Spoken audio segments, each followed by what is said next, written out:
Welcome to the American Friends of Rabin Medical Center's 20th anniversary gala, a sold-out event. Thank you for making it a sold-out event. Let me give a round of applause to all of you who did it. Tonight, we honor the memory of Yitzhak Rabin, who was assassinated 20 years ago today. Tonight, we honor a great New Yorker, a real market leader, John Mechanic. He's the chairman of Fried Frank.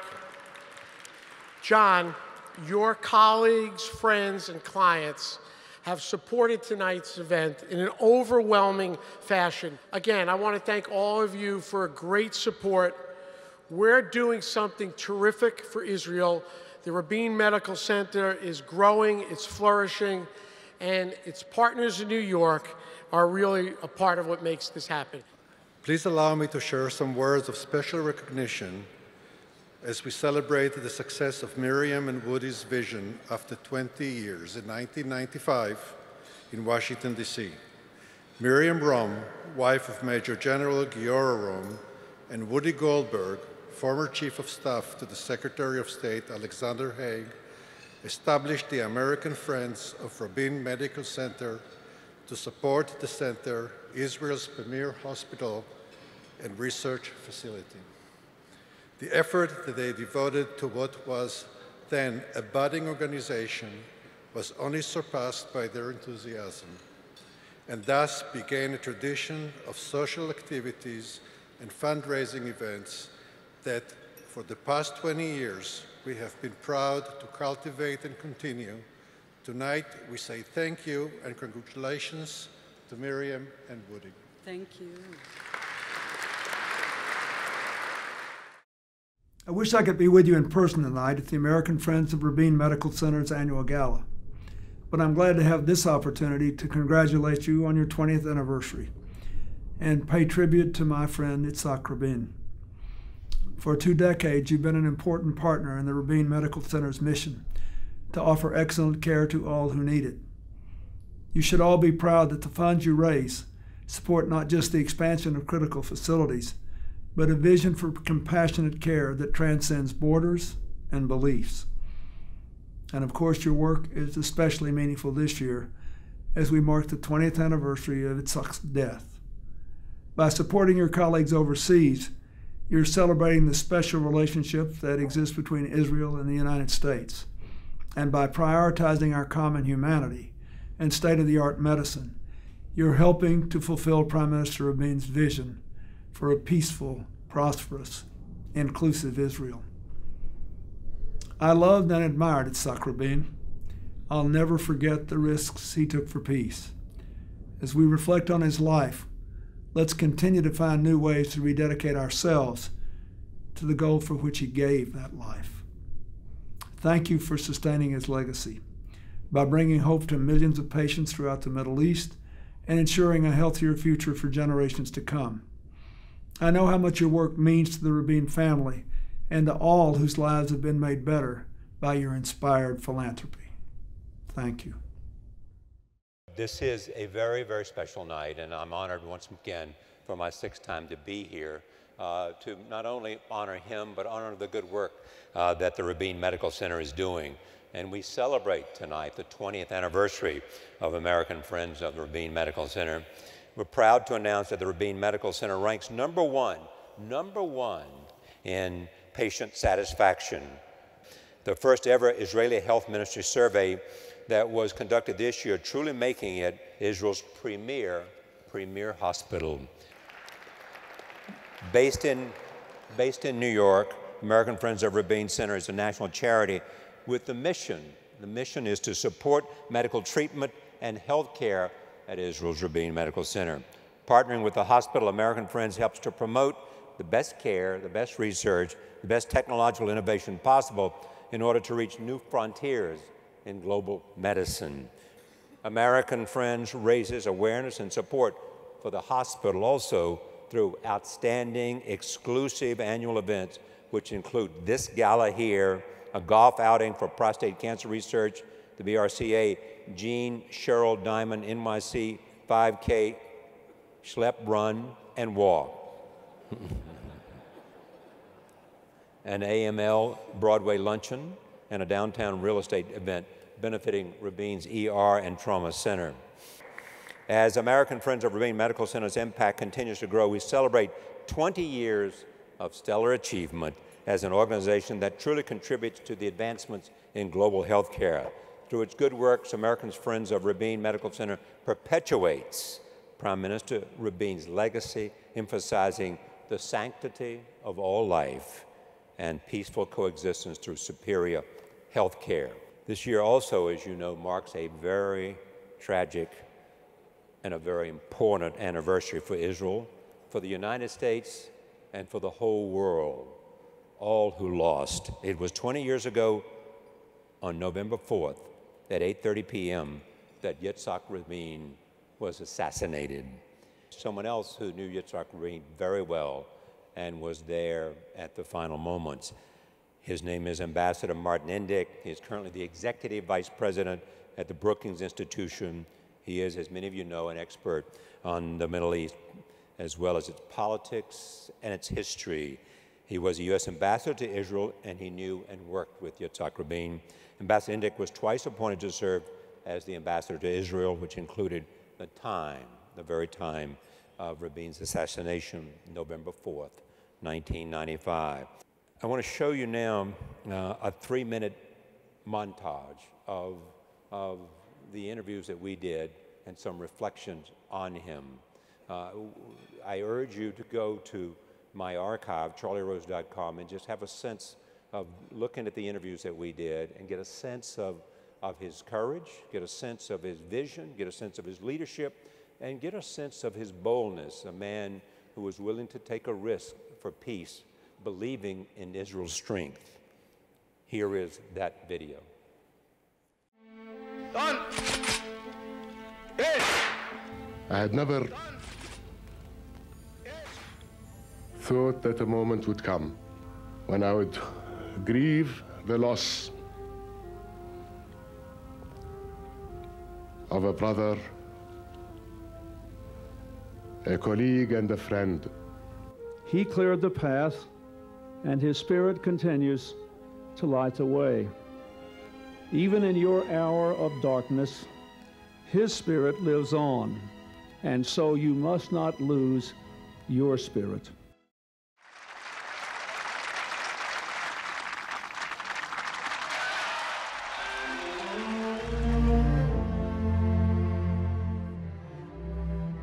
I want to start with the sense of history. Do you feel that somehow history has put you in a special place, that you are at a moment in your life that challenges the best in you? I'm really privileged to belong to the generation of Jews that could and can take the fate of their own people in their hands.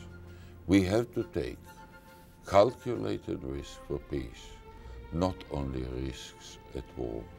Help us understand more about this man that somehow brought all these people together, this man that was your friend. Rabin was a very sensitive human being. He could be rough, some of the people whom he had to convince, but he was very sensitive. There wasn't an air, there wasn't an iota of phoniness about him. We'll fight terrorism on one hand, will continue negotiations on the other hand. The peace process is a fact. It's not the legacy anymore. It's the fact, and it has his name on it. I think the real legacy is leadership. It's a true, honest, devoted leadership to the Israeli people and the Jewish nation. Do you believe that you're going to have peace? There is a famous saying in Israel that I use from time to time. In accordance to the Bible, all the prophets came from that region. Today, it's not advisable to become a prophet. What will happen there? Therefore, I would say I'll do my best. I'll do my utmost to achieve it.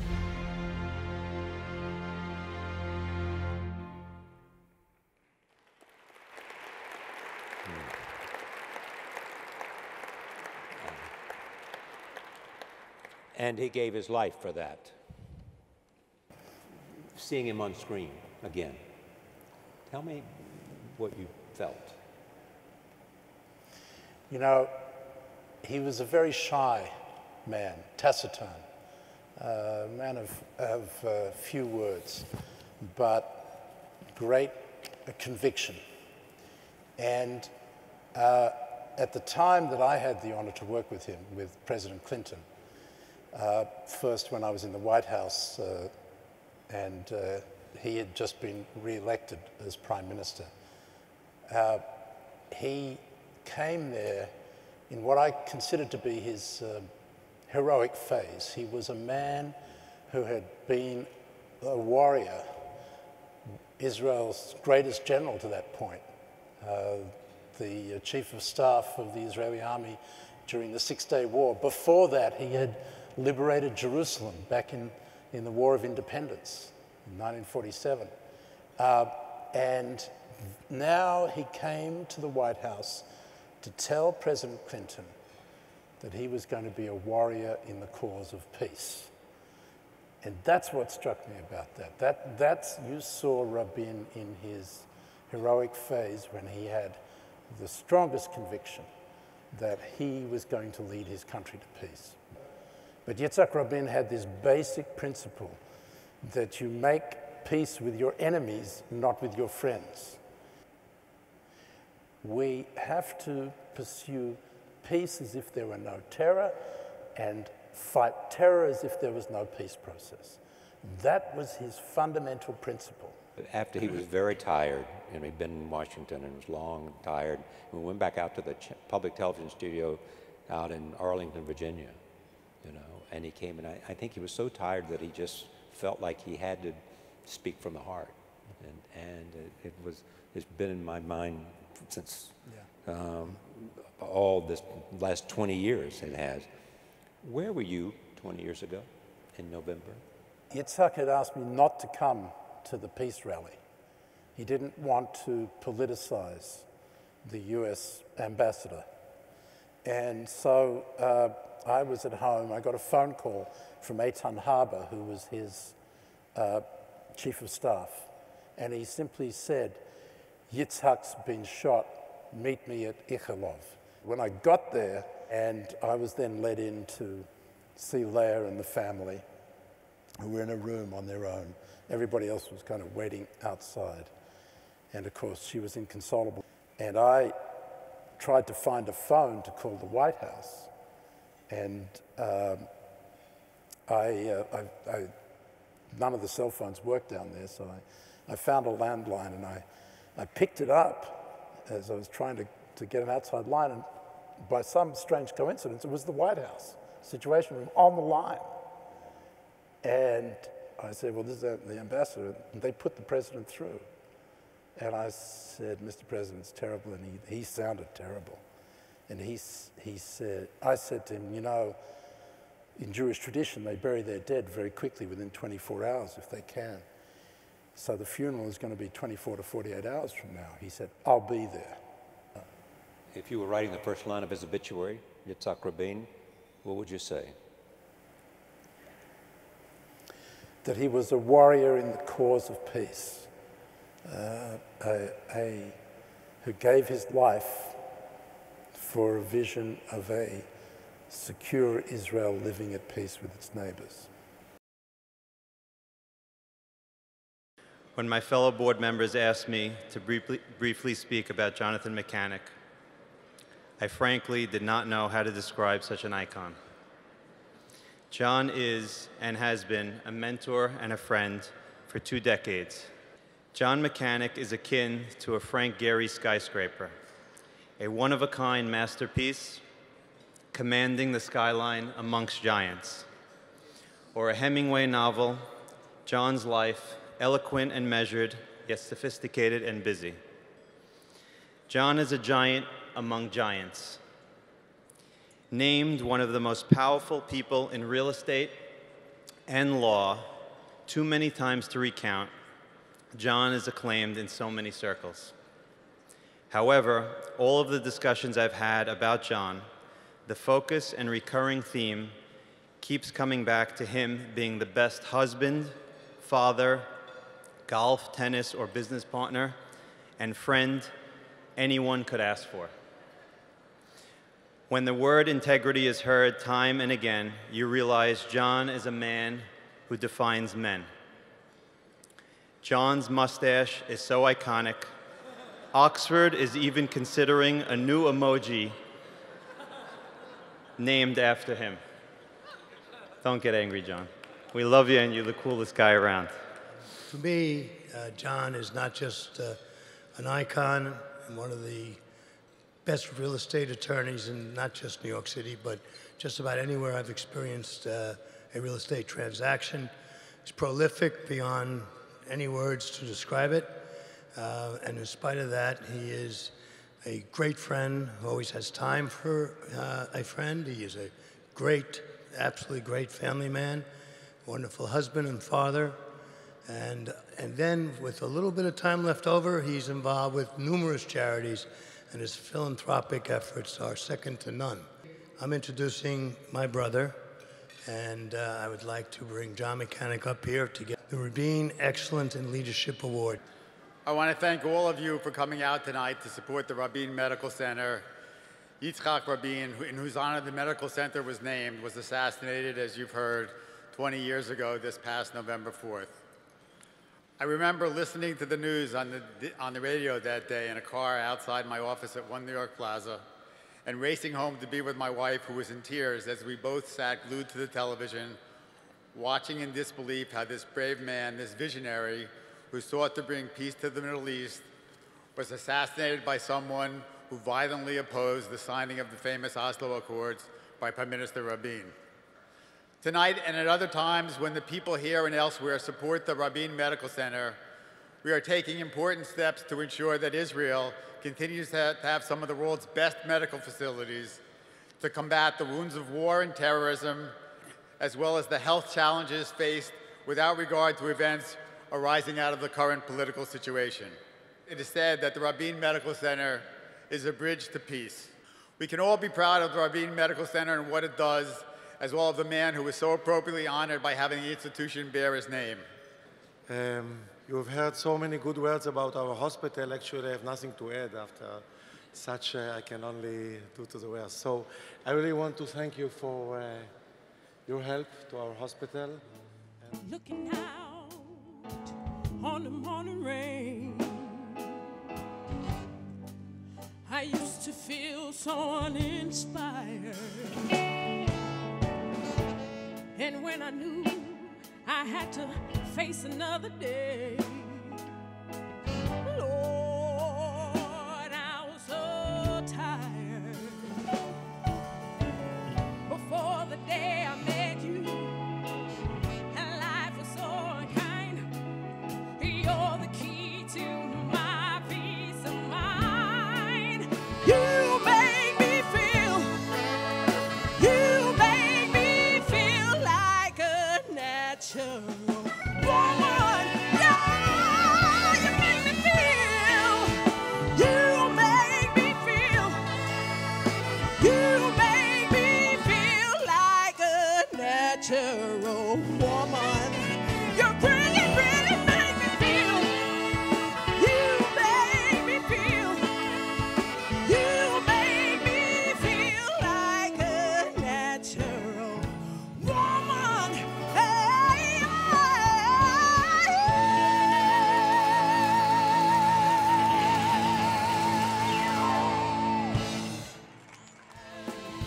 harmony and understanding, sympathy and trust about. No more forces or division, golden living dreams of vision, mystic crystal revelation, and the mind's true liberation. Aquarius,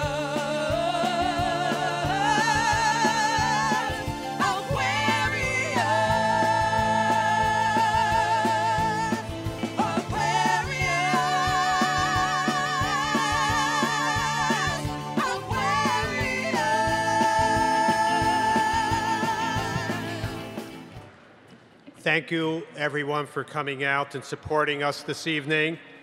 We want to give a special thanks to all of the American Friends of Rabin Medical Center board members. I want to thank my partners, Peter Rigardi, our chairman and my friend, and Ron Cohn, our president and friend.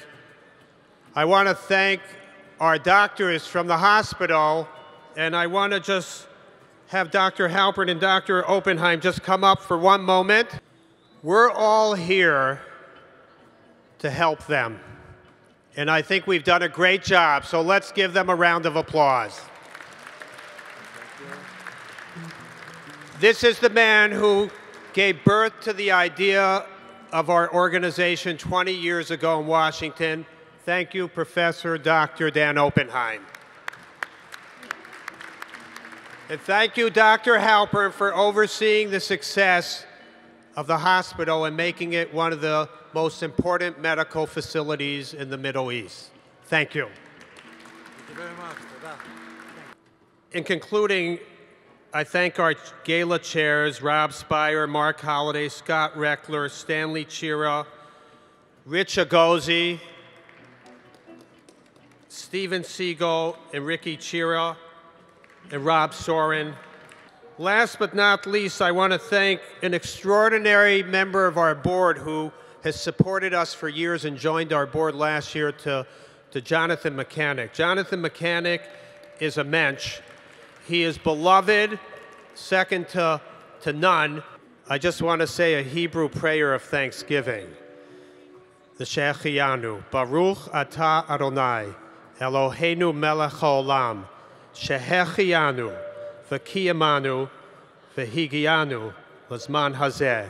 We are grateful for having reached this wonderful occasion with your help. We are grateful for living in this country in democracy. We're grateful for the state of Israel and our friends and all of you. Happy Thanksgiving, and thank you very much.